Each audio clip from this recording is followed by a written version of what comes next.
The official TSA flight deck officer's holster, firearm, and the approved and required combination padlock. Now the gun that the FFDO carries must be fully loaded, and obviously it should be, but the TSA doesn't want the flight deck officers to carry this firearm anywhere outside of the cockpit. Well, that's fine, even though they're the captain of the entire plane, not just the cockpit. That's what the TSA has mandated. Well, anyway, what happens is that the flight deck officer simply gets into his seat, locks the cockpit door, and then he has to remove this silly padlock.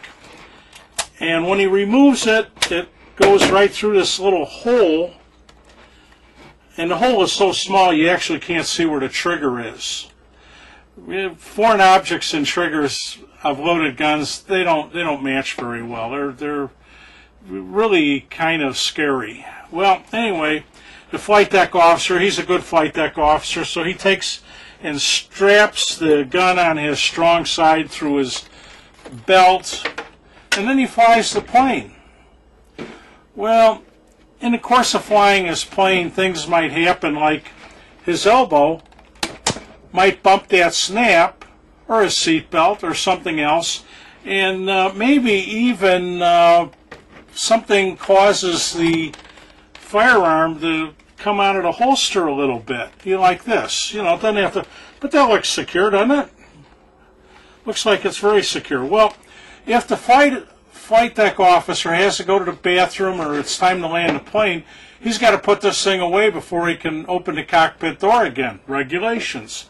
So what he does is he takes this silly padlock and then he pushes it through the hole like he's supposed to, and then he snaps it shut. But in this case, I think he found that his holster wasn't fully snapped for some reason. So, well, I guess he's got to push it down in a little bit.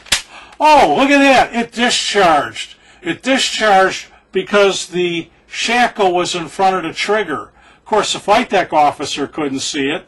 The TSA, they didn't engineer this thing properly, and what they created was a tremendous hazard. It's a good thing the officer didn't blow his own kneecap out.